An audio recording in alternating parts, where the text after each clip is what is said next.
歡迎嚟到懸疑檔案。大蘇爾係位於加州中部嘅海岸路段，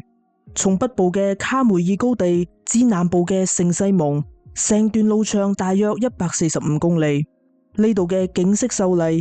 一邊係 Santa Lucia 高聳嘅山脈，另一邊就係一望無際嘅太平洋，堪稱係加州嘅大自然寶藏。Seal Beach Overlook 係大蘇爾嘅其中一個景點，吸引咗好多遊客慕名前嚟呢度打卡影相。但係呢度冇安全圍欄，所以經常都會發生遊客為咗影相而失足跌落懸崖嘅意外事故。1987年，20歲嘅 Deanna 不幸失足跌落懸崖身亡。然而呢一切係咪真係意外？1986年12月，Deanna 啱啱同丈夫離咗婚，佢嘅情緒有啲低落，所以就搬到咗加州生活。Deanna 嚟自 Kentucky， 性格單純，為人友善，好有冒險精神。佢喺呢度認識咗一對中年夫妻 BJ 同埋 Virginia， 佢哋曾經喺 Kentucky 居住過，所以同 Deanna 一見如故，好快就成為咗朋友。BJ 夫婦仲邀請 Deanna 搬入佢哋嘅公寓一齊住。1987年4月2號，BJ 夫婦決定同 Deanna 去一轉公路旅行，帶 Deanna 睇下大蘇爾嘅大自然美景，順便散下心。佢哋嚟到咗 Seal Beach Overlook， 第一次嚟到大蘇爾嘅 Deanna 非常興奮，並喺嗰度影咗好多相。當佢哋準備離開嘅時候， Deanna 表示想再望多一眼大海，所以 BJ 夫婦就先過去攞車。不過當佢哋再次望返轉頭嘅時候， Deanna 已經唔見咗。於是兩夫妻即刻跑到懸崖邊睇下，發現 Deanna 已經喺500尺高嘅懸崖度跌咗落去。跟住佢哋即刻去到附近嘅士多求救，可惜當救援隊到達嘅時候， Deanna 已經冇咗生命跡象。由於呢度經常都會發生遊客失足跌落懸崖嘅事故，加上 Deanna 當時着住高踭鞋，所以救援隊認為呢次事故只係一場意外。佢哋亦都冇影低意外現場嘅相，法醫呢邊亦都只係做咗簡單嘅驗屍，就判定 Deanna 係因為失足從高處墮下，造成顱骨骨折而死亡，最終以意外結案。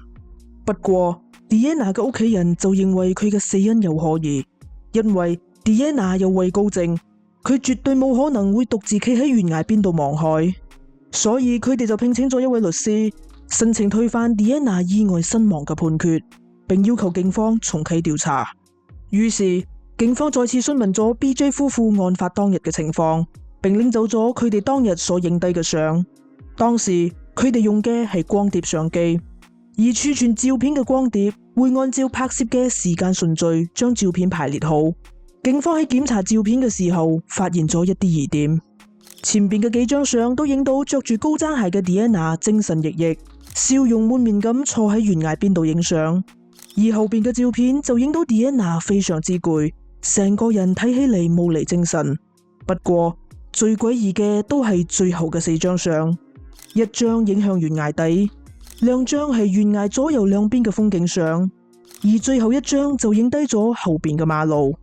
警方翻閱咗 BJ 夫婦嘅口供，再對比翻影相嘅時間，發現呢4張相都係喺 Deanna 跌落懸崖之後所拍攝噶。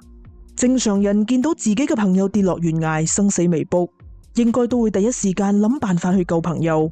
試問邊個仲會咁有閒情逸致拍攝周圍嘅風景相呢？所以警方認為佢哋當時係喺度影緊周圍嘅環境，睇下有冇其他嘅目擊證人。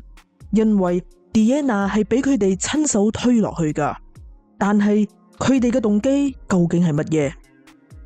經過調查之後，警方發現 BJ 夫婦喺4月1號，亦即係案發嘅前一日，帶住 Deanna 嚟到咗保險公司，並說服佢買咗一份價值35,000美元嘅人壽保險。受益人係 BJ 夫婦嘅仔 James， 而關提一欄就寫低咗未婚夫。事實上 James 已經結咗婚，當時仲喺監獄服刑。臨走之前 Virginia 仲問咗保險經紀一個問題：呢份保單係咪適用於意外死亡？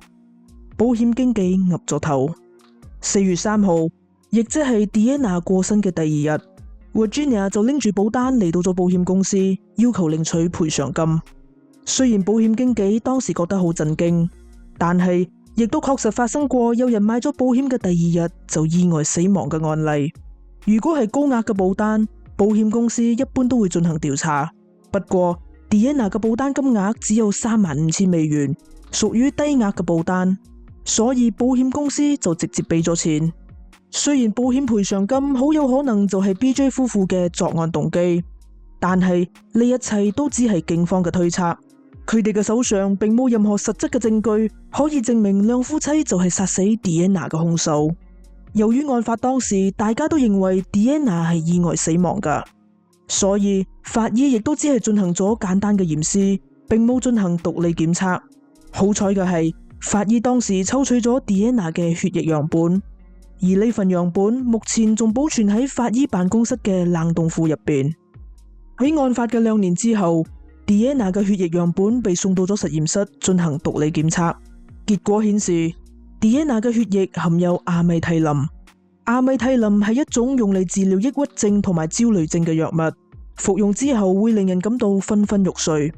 經過調查之後，Deanna 並冇相關嘅病史，亦都冇服用過呢一種藥物。而對於第一次服用阿米替林嘅人，只需要1粒藥丸嘅分量就足以令人感到昏昏欲睡。呢個發現亦都解釋咗點解 Deanna 喺後邊嘅相睇起嚟咁攰，而佢好有可能係俾人落咗藥。巧合嘅係 BJ 需要長期服用呢種藥物，而喺 Deanna 出事嘅2個鐘頭之前，佢哋3個人曾經喺一間餐廳度食過午飯。根據侍應嘅口供， Deanna 當時嗌咗一杯汽水，所以警方懷疑 BJ 係喺 Deanna 冇為意嘅時候喺佢嘅汽水度落咗藥。之後，另一位法醫睇咗當年驗屍報告嘅相，並發現咗之前被忽略嘅地方。正常嚟講，如果一個人失足跌落懸崖，佢一定會想盡辦法捉實所有可以被捉住嘅嘢嚟到自救，咁樣指甲就會斷裂，而手心亦都一定會有傷痕。但係 Deanna 嘅情況就啱啱相反，雖然佢嘅指甲斷裂，不過手心就幾乎冇傷痕。奇怪嘅係，佢嘅手背上有多處嘅傷痕，呢啲傷痕睇起嚟唔似係跌落懸崖嗰陣整親噶，反而更加似係俾人攻擊而造成噶。法醫推斷，當 Deanna 被推落懸崖嘅時候，佢用雙手捉實咗懸崖邊，於是兩夫妻就用石頭攻擊，或者係用腳踩踏 Deanna 嘅手背，最終導致佢跌落懸崖。除此之外，警方亦都喺 Deanna 嘅保單度發現咗疑點。Deanna 喺簽署保單嘅時候，見證人係一位叫做 Alice 嘅女人。Alice 係 BJ 夫婦嘅鄰居，但係佢否認自己曾經喺保單上邊簽過名，而且保單上邊嘅名仲串錯咗。筆跡專家比對咗 Alice 嘅簽名，證實保單上邊嘅簽名唔係 Alice 本人所簽噶。仲有一點就係，保單上邊嘅簽名有明顯嘅傾斜。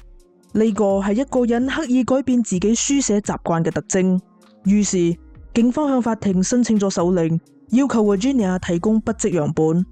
筆跡專家首先要求 Virginia 按照自己平時嘅書寫習慣嚟到寫字，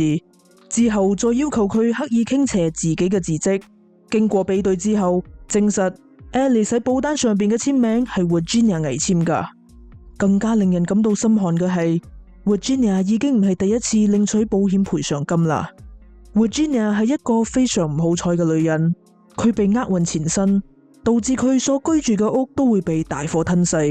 佢亦都因此而獲得賠償金。唔單止係咁，厄運仲揾上咗佢身邊嘅人。1972年，佢當時只有3歲嘅女 Cynthia 喺谷倉度玩嘅時候，唔小心被繩纏住條頸，最終窒息死亡。1974年，佢患有癌症嘅第2任丈夫 Sylvester 喺 Virginia 嘅悉心照料之下意外身亡。1986年，佢嘅媽媽 Mary 喺可疑嘅情況之下心臟病發過身。而喺佢哋過身之前， Virginia 一早已經未雨綢繆，幫佢哋買咗人壽保險，而金額唔多唔少，咁啱都係$35,000。由於金額唔大，再加上佢哋都被判定死於意外，所以保險公司並冇進行調查，就直接俾咗錢。警方認為 Virginia 一直以嚟都將保險公司當係提款機，冇錢嘅時候就去申請理賠，而啱啱經歷失婚嘅 Diana 就不幸咁成為咗佢嘅獵物。1989年9月15號，BJ 同 Virginia 因為謀殺 Diana 而被警方逮捕。被捕之後，Virginia 表示自己當日並冇出現喺現場，而佢從來都冇出現喺啲相入邊，就係最好嘅證明。不過，其中一張相出現咗拍攝者嘅影，專家利用太陽嘅位置，再結合拍攝嘅角度，計算出拍攝者嘅身高為5尺6寸，而 Virginia 咁啱都係5尺6寸高，證明 Virginia 好有可能就係揸機嘅人，亦即係話佢當時就喺現場。1992年1月6號，本案正式開審。不過 BJ 喺開審之前就因為艾滋病引發嘅肺炎而喺拘留所過身。為咗令陪審團身臨其境，呢場審訊史無前例咁喺出事嘅懸崖邊進行。陪審團就係咁樣一邊望住美麗嘅太平洋，一邊聽住控辯雙方陳述呢場悲劇。辯方火力全開，將 Diana 描述成一位有濫藥習慣嘅人，並表示佢自己服食咗阿米替林，仲着住高踭鞋嚟到懸崖邊，因為藥物嘅副作用，所以先至會失足跌落懸崖。呢一切只係一場意外。不過陪審團對於辯方嘅講法不為所動，最終 Virginia 被控1級謀殺、偽造文書同埋保險欺詐3項罪名全部成立，判處終身監禁，不得假釋。2011年6月25號，Virginia 喺獄中過身，終年74歲。